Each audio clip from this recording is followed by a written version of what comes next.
Hello, my fellow American. This is independent 2020 presidential candidate A.J. Wildman. I am fairly unknown to the public at this time, but hopefully that is about to change for the common good. And as they say, timing is everything. And this is a time for leadership. Okay. I am the founder of the Independent Party of America, TIPA, and designer of the 39 plus problem-solving proposals in the TIPA platform. Okay. At the end of this message, I will be sharing some comments, brief comments, about my candidacy and on the political and economic aspects of the coronavirus crisis. Right? But that'll be at the end. Now we will focus on America's number one problem. Now, also, I'm a writer. You go out and look at the website commonsense2nd.com, Common Sense Second, platform website. You'll see a lot of writing. So I'm more of a writer than a reader, so forgive this if it's a little rough at times. But I believe the message is clear, and I think you'll be encouraged by it. So let's continue with this. Okay. For now, we will focus on America's number one public problem and threat, stopping the lethal spread of the Covid-19 coronavirus across our country. And most people I have talked with recently, at the store or whatever, about this prudent solution, already know that this action is what the nation needs to do. It's already out there in the public. The people understand. Okay. So, we're here today to review how we, the people, will demand of our state governors, rather than our fumbling national leadership, okay, how to aggressively confront this deadly virus and pandemic, okay. Folks, I'm not here to write a lot of words or waste your time. I am here to inform the public and the press, particularly, also, I should say, regarding this prudent and practical course of action, okay? A true near-term solution that few in national leadership are smart or brave enough to demand. I can't figure out what it is.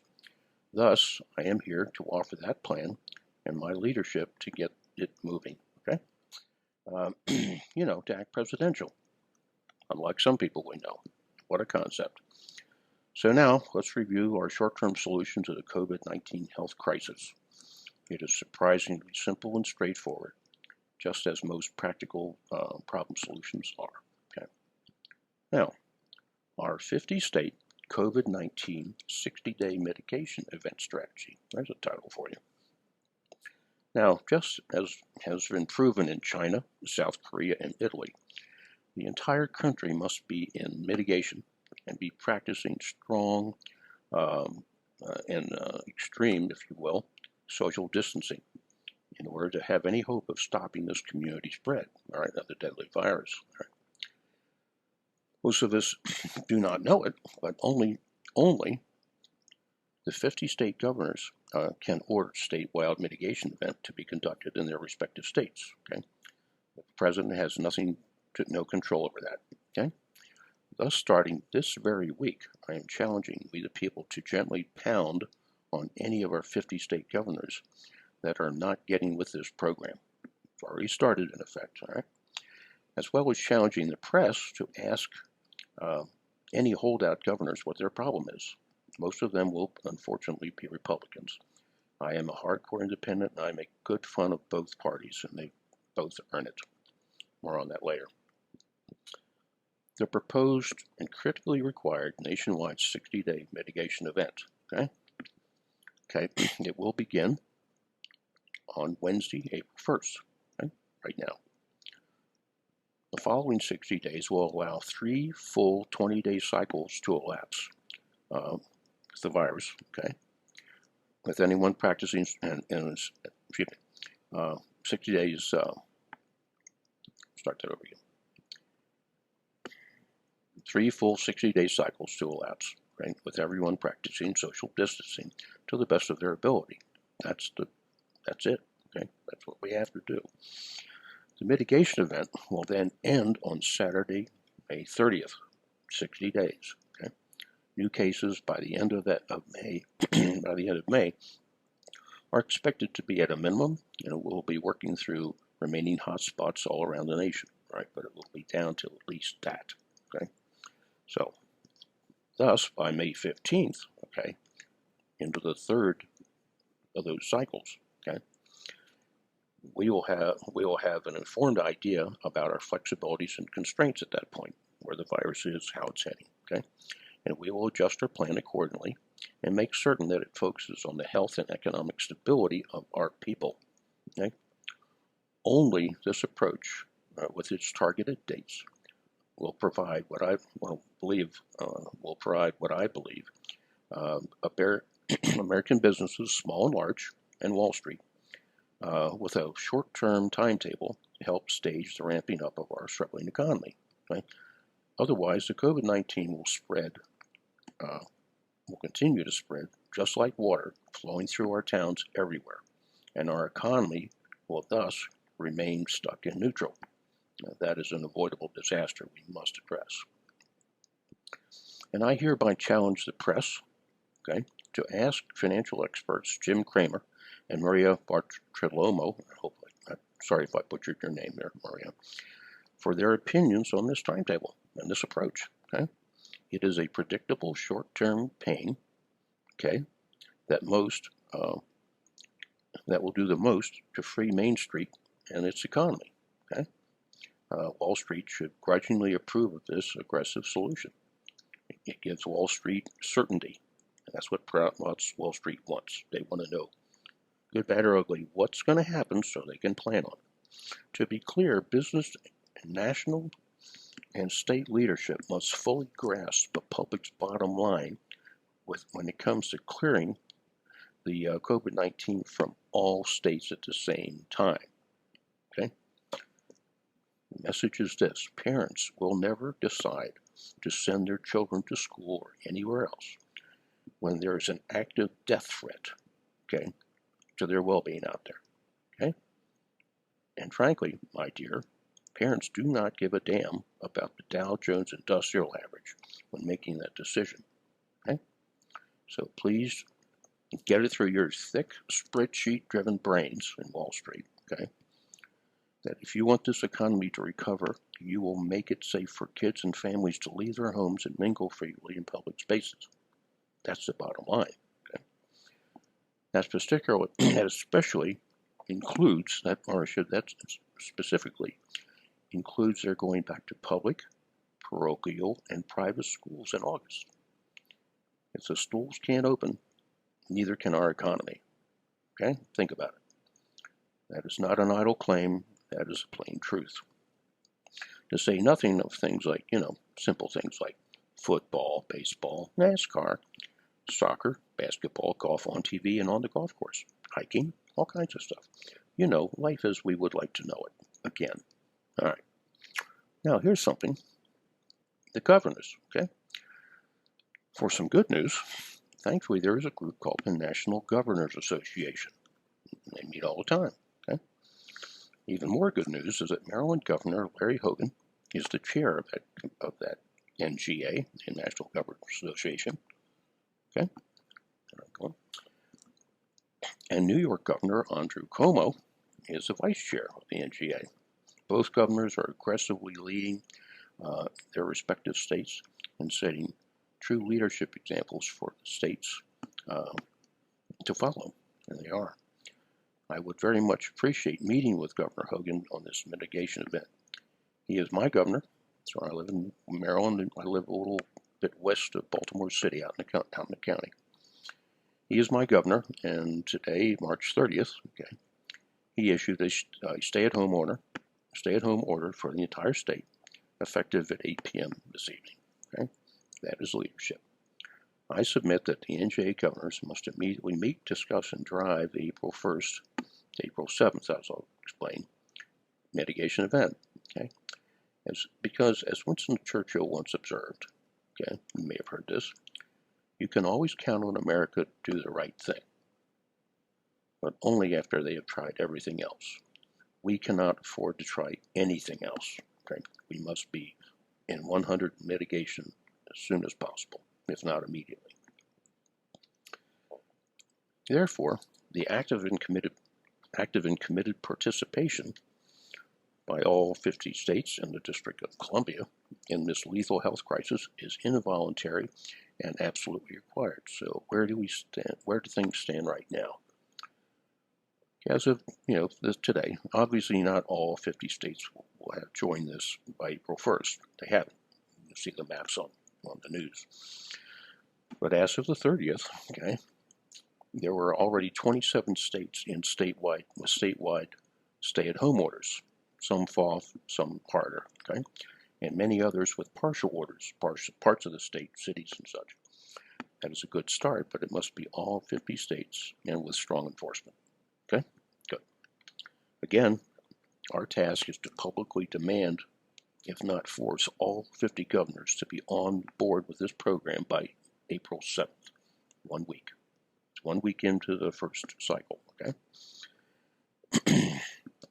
That is seen as the latest that all states can be on there to really make this a consolidated mitigation event, okay? Okay. Now, in that scenario, the last states that are going to have their arms twisted, okay, are those, with the fewest cases, and they don't want to be bothered with shutting their states down. Right?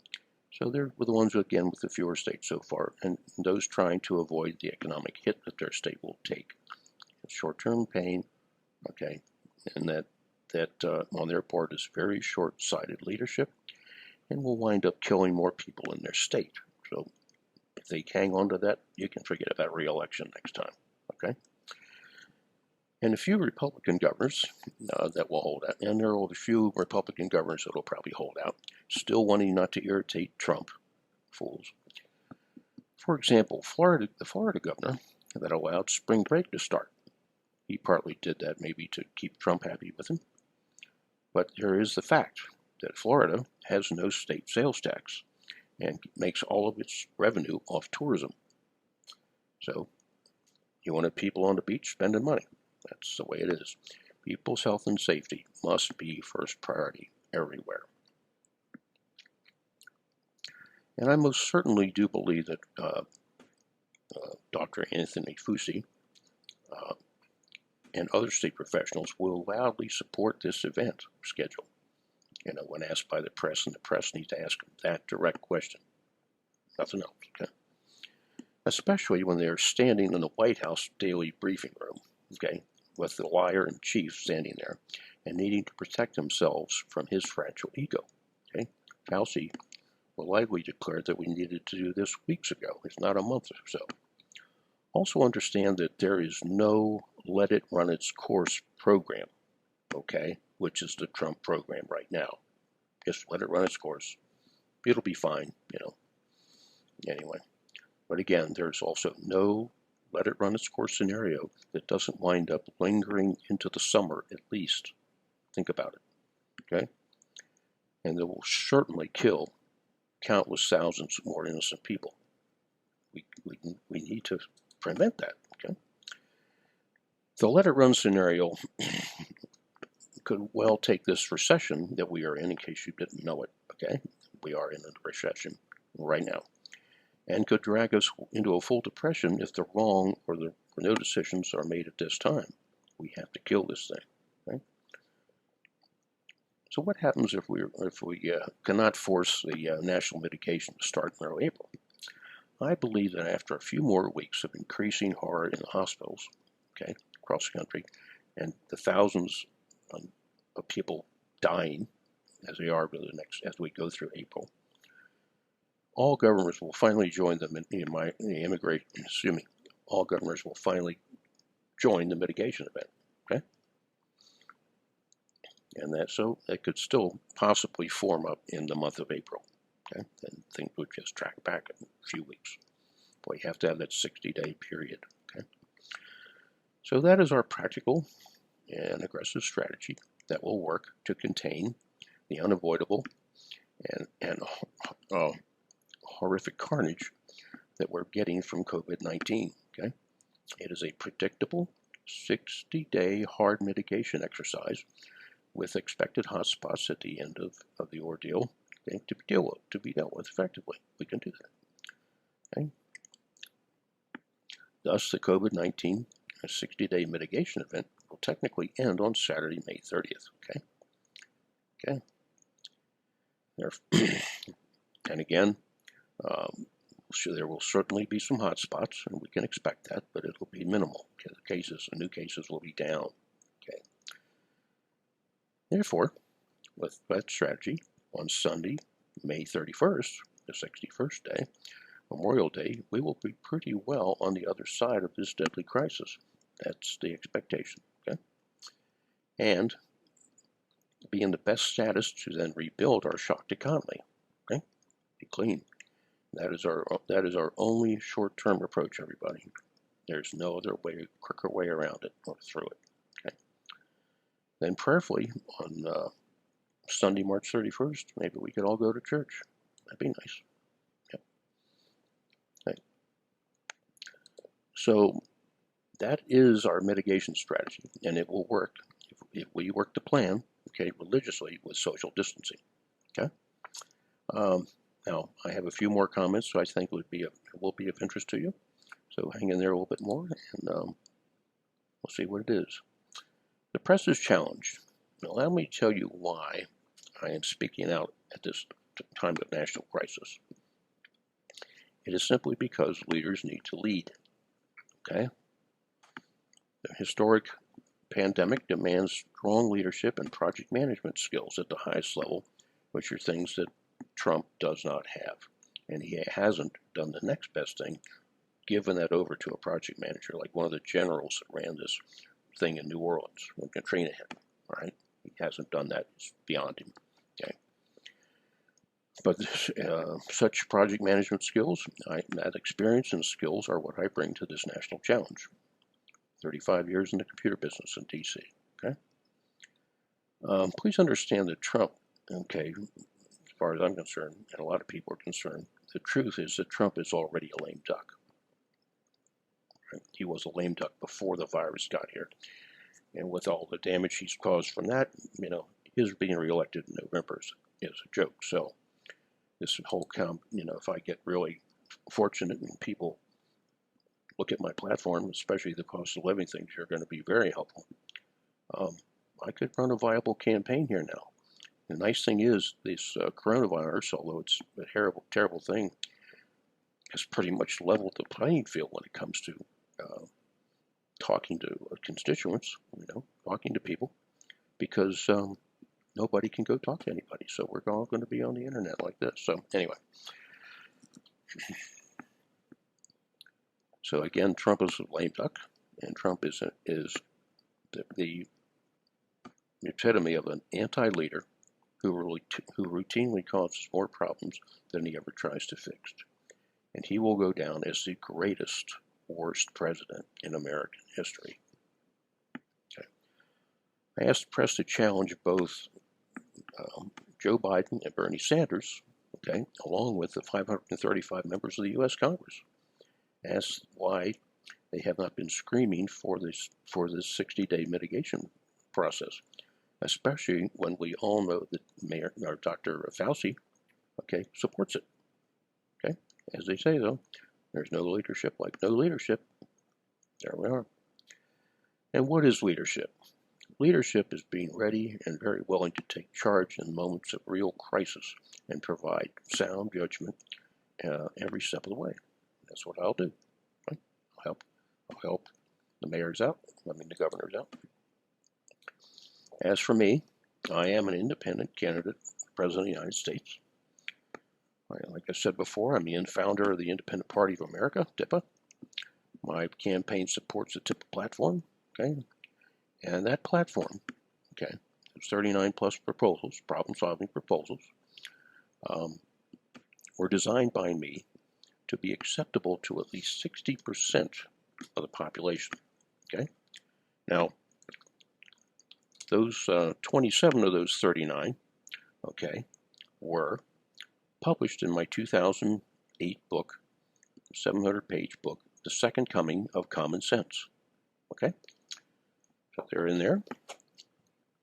Okay, now, finally, my fellow American, I'm presenting myself to you as a professional business problem solver. I solve problems. And I already have, say, and I should say is I solve business problems, and America is a business with many problems to be solved. Now, my platform addresses a lot of these things. Okay, that is a true problem solver. When you walk into a situation and you're all set, and then something happens, the coronavirus steps on everything else until it's taken care of. So that's why I'm writing this to you, and this is what we need to do to get ourselves healed from the coronavirus. Okay. So what can you and your family do? Okay, from now on about this. Our remaining national homework, or your remaining national homework, okay, homework assignment is for everyone to immediately call their governor's office and tell them to join this 60-day mitigation event. And tell your family members in other states to call their governors and tell them to get the lead out. Okay? All right. Okay. So, or if they don't want to join it, they can maybe consider not getting reelected the next time. And believe me, they will get that message. Okay? Now I'm going to insert something here about food and housing, which will be in the next release of CS2 News, which is what this is off of, my YouTube channel, CS2 News. Okay. When it comes to food, the government, federal and state governments, in the next month or so, are going to have to guarantee all Americans that they will have food. Food industry reformation is in my platform, right? And I talked about it before this thing happened, and now it's even more critical. The entire food industry is going to have to be restructured from farms and fisheries to grocery stores. All the markups in between that are unnecessary, we're going to get rid of. We're going to take any farm-related products and whatever off of things like the commodities market. We have to move away from that now because we're going to have so many people that can't afford food and housing that we will either address it aggressively or we will have riots. That's not threatening, that's just human nature. People can't get food for their families, things get ugly. So we're going to take care of that.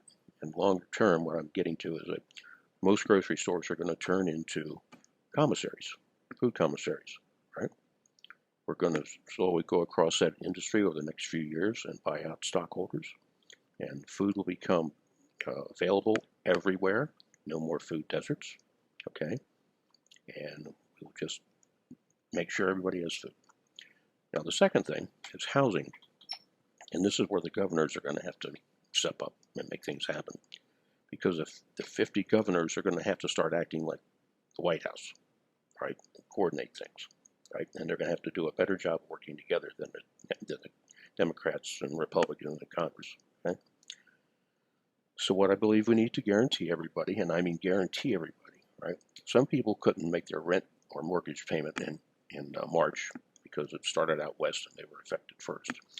But come tomorrow, or the day after tomorrow, April 1st, okay, this is going to hit home. So what I would project is that we've been playing a game of musical housing for years. Well, the other day, in March, the music stopped, and it's stopping on April 1st. So wherever you are living in March, wherever you're living today, okay, you will stay in that building, in that house or that apartment or whatever it is for the next 6 months, period. No one will be evicted for lack of paying rent or mortgage, right? The banks can just set themselves to that. Next, okay, when a mortgage guy with a mortgage, woman with a mortgage can't pay it, the banks for these period of months, could be up to 6 months, will take that payment, missed April payment, and put it on the end of the loan. They do this all the time. And that may have to happen for up to 6 months. And the banks are going to have to figure this out. In 2008 and 9, we bailed the banks out. Well, in 2020 and 21, the banks are going to bail us out. No discussion. They're just going to do it. They're going to figure out how to balance their spreadsheets to make this work. Now, the same thing is going to happen with rent. Somebody's renting, they're renting an apartment complex, renting a house, renting a condo, whatever. renting a loft someplace. The landlords will not be able to evict anyone. Okay, I don't care if it's somebody who's renting a room in somebody's house, right, and they can't pay their rent. That landlord is not going to be able to throw them out. And landlords, frankly, that give people too much grief on this, are going to be collected by the police and taken and spent one glorious night in the local jail to make the point. Okay? So the point is, if a landlord can't get his rent paid, and he has or she has a mortgage on that property, the banks will do the same thing. The landlord will talk to the bank, and the bank will lay those certain payments, up to 6 payments possibly, okay, on the end of that loan. What that does for millions of people, immediately, millions of people, right, it allows them to stay where they are. So you have that stability. We're going to stabilize food and housing. All right, all that said, I'm pretty much done.